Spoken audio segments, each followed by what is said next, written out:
Are you a sales loser? If you follow these 10 simple rules, you're not going to be a loser anymore.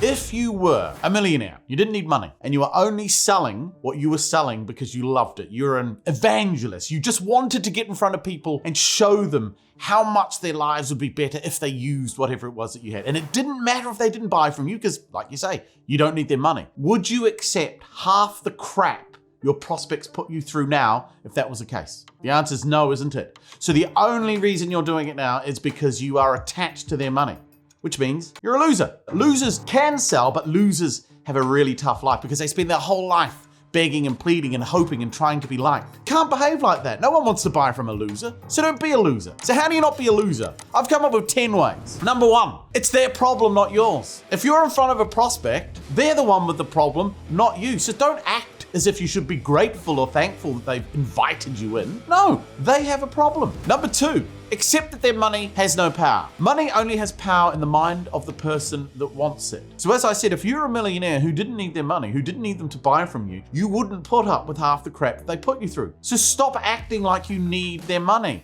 You must always say to yourself, I'm financially independent. I don't need their business. Yeah? Act like it. Stop pretending. Number 3, you don't have to sell to everyone you get in front of because they're crap at prospecting, because they're not in front of enough people. They basically need everyone they get in front of to actually buy from them. And so they try to sell to everybody, and they end up selling to people they shouldn't even sell to, and they end up having clients which become headaches and ball aches, and you spend your life fighting fires. You don't have to sell to people. If you go in knowing the only reason I'm here is to determine if I want to sell to them, you're going to do a lot better. Number 4, you know your product works. You built an entire company around your product or solution. So why the hell are you justifying and defending it to a stranger? No, you're not there to justify and defend your product or solution. You're there to figure out if they should be your next customer. Number 5, you should never, ever justify your product or your solution. The purpose of a sales meeting is for you to determine whether or not a prospect can become your next customer. You're not there to convince them of why they should use you. You know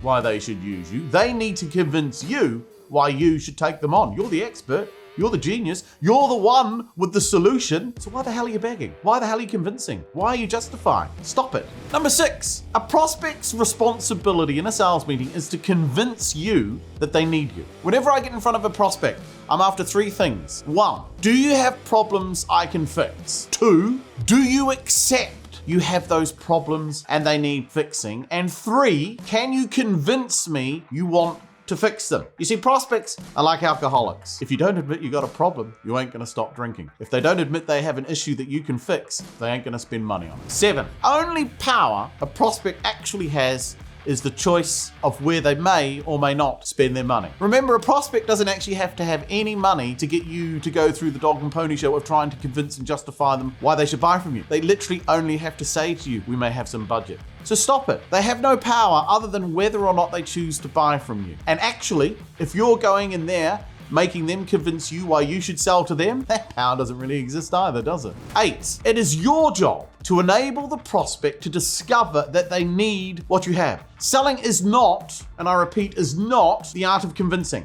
Too many people have been sold this lie. It's a gift of the gab. You go in and you do a brilliant presentation, convince them, intellectually convince them of why they need you. No, unless they can discover for themselves why they need what you have, the odds of them buying are slim. Because if someone discovers it, they own it. You see, a man convinced against his will is of the same opinion still, which means if you go on and try and convince somebody of something, you may temporarily overwhelm their faculties. But if you've convinced them against their will, they'll back out. But if they truly discover for themselves that they need you, then you're going to sell. Number 9, you do not beg, you do not justify, you do not defend. Your job is to get people to discover they need you, and you do this not by giving great answers to their questions, not by trying to demonstrate to them that you know what you're doing. Credibility comes from the questions you ask, not the answers you give. Your ability to ask your prospects questions that make them scratch their head and think to themselves, it's a good question, I don't know the answer to that, or I don't know why we've never considered that, or Or no, we've never been asked that question before.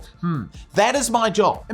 Just imagine, I always use this example. Imagine you're in a lecture theatre and there is some professor at the front pontificating about the universe. And in the auditorium, there's like 300 people watching. And then somebody sticks their hand up and goes, "Excuse me, Professor, I have a question. So are you saying that if the flux capacitor was to collide with a supernova that the universe would split into 62 different multiple pieces?" At that moment, everyone in the auditorium thinks, "Fuck, that's a good question." Who is the smartest person in the room right now? The person that asked the question. So don't justify, don't defend, don't explain. Go in and ask questions to let them discover they need you. Number 10, selling is the art of communication. It is human beings talking to each other. You never sell to a company. Companies don't exist. It's a legal fiction. You're selling to human beings. And as such, it's your responsibility to get a human being to figure out they need what you have. And that is a communication skill. And the key skill to selling is asking questions, getting them to discover for themselves they need what you have, getting them to open up their mind, challenging them. Your job isn't to go in there and kowtow to them.